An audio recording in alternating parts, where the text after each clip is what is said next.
I didn't know the Patriots were back until this week when I saw how the national media handled the Patriots being good and the Patriots being in the AFC Championship game. The 14 wins was great. MVP quarterback was great. Home games in the playoffs, great. But I didn't know I didn't know the Patriots were back until ESPN put this out on Friday. Oh, no. And everyone picked against him.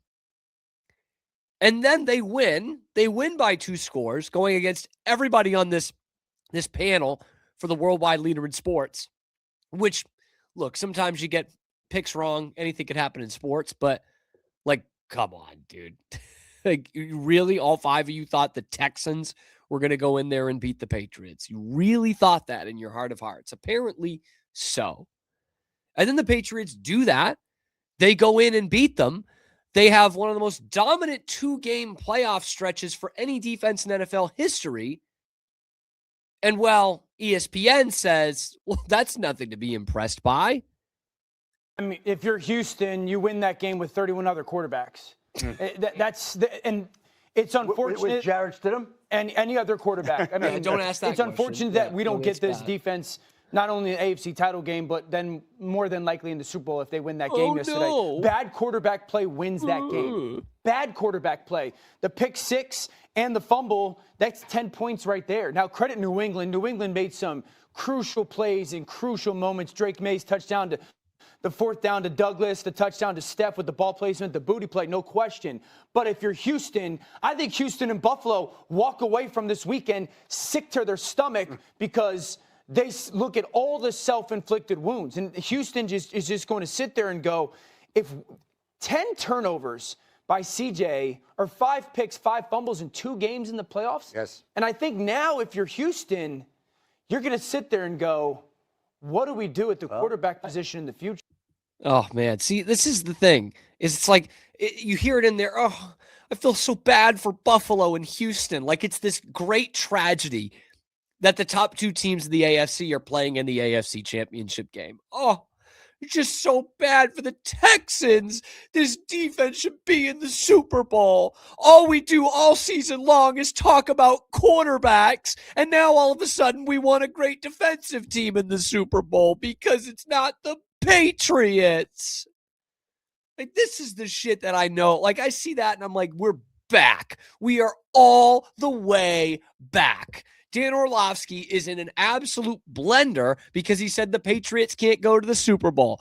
And, he said the Patriots schedule was too easy. And then people started digging up tweets of him saying that the schedule doesn't matter in the NFL. And every week, Dan Orlovsky and the 4 letters, the worldwide leader in sports, just pick up those goalposts and move them back and move them back again and move them back again. Because God forbid the Patriots are good. God forbid the Patriots are the team winning, and really, God forbid, the Patriots are winning because they have a good defense. Houston wins that game with 31 other quarterbacks. Really? Because there's 15 other quarterbacks that did not beat the Patriots this year. 15 of them.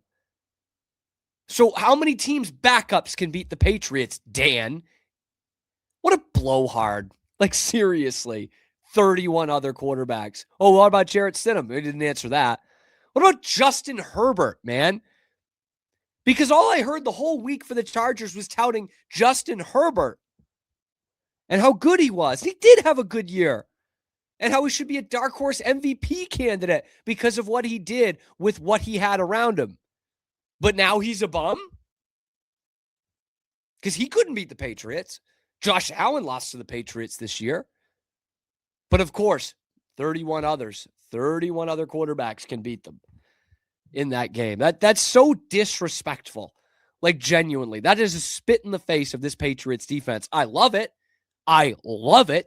Because they're going to use that this week. But people just refuse to believe that this team could have a really good quarterback and a heck of a defense as well. And look, was CJ Stroud good in that game? No, dude, of course not.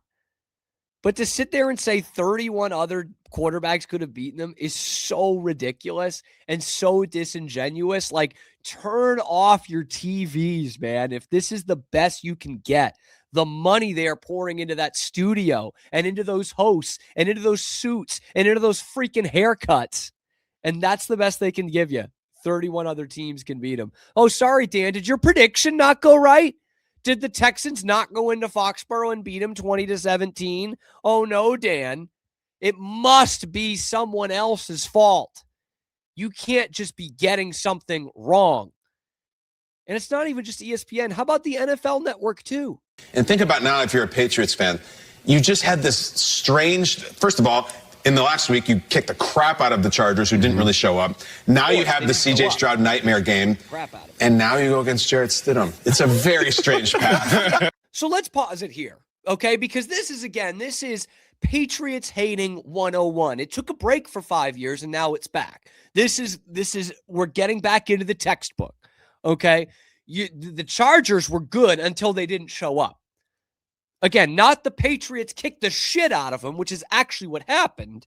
It was the Chargers didn't show up. That's actually what happened. Okay, Seahawks get all the flowers they want all weekend, and they should, because they beat the brakes off a good 49ers team. The Patriots do the same thing. They beat the brakes off a good Chargers team, and suddenly it's, well, the Chargers just didn't show up. How lucky are the Patriots? It was 11-0 the whole game. And then C.J. Stroud has a nightmare game. Not the Patriots having a great defense. When Peyton Manning throws 4 picks against them in 2003, it's all about how great the Patriots defense is because we don't have New England derangement syndrome. But in 2026, when C.J. Stroud turns the ball over 4 times, it's a nightmare game. Not the Patriots forced 4 interceptions and a fumble from Woody Marks. It's a nightmare game from the offense, right? And boy, golly, just all these teams just show up and they just lay over for the Patriots. Oh, but he's got more. Some might say it's a very wonderful path, a primrose path even. But if you weren't one of those people saying the Patriots didn't play anybody in the regular season, are you saying about the postseason too? AFC, only team ever to make the conference championship without playing anybody. Only team in the history of this freaking league that has made the conference championship game without playing anybody. Patriots making history out here. Because there's also a Super Bowl Sam Darnold joke that I want to make, but I don't. Oh my gosh, and he's just so funny, man. Is he not just so funny? Just slapping the desk. It's so damn funny. They haven't beaten anybody. This guy. Midnight at the Apollo on the NFL Network. Good Seattle looked, but has anybody ever won the Super Bowl and not played anybody? Manti Te'o like a monkey with cymbals. They haven't played anybody. That's how you know we're back, man. This is pathetic. Like that is pathetic entertainment. That is pathetic analysis. Have they ever played anybody? You can't face the fact that what the Patriots are doing is historic. And by the way, it's happened to the Patriots for a long time. Again, they took a bit of a hiatus when the Patriots weren't very good, right? And then the first time they're good again, what should be a great story is now, well, they haven't played anybody. And that's just been the whole thing all season long, even through 2 playoff games. But it hasn't exclusively happened to the Patriots. It's happened to the Chiefs the last couple of years too. For the most part, these people will fall all over themselves talking about how great the Chiefs are. But there are times where they're like, oh, they got lucky because this guy was out or they got to play this defense. Like the Patriots played the schedule they had, the schedule in front of them. Easiest schedule in the league. Okay. They didn't go 10-7. They didn't go 9-8. They went 14-3 and they won the division. And then they got 2 home games because they are the number 2 seed in the AFC. And they won both of them by double digits, by 2 scores. And still, we pick up the goalposts It's Monday morning. We pick up the goalposts and we move it somewhere else. Because God forbid they just admit the Patriots are a good freaking team. A very good team. A team that is one win away from the Super Bowl. A team that is capable of winning the Super Bowl. But I guarantee you,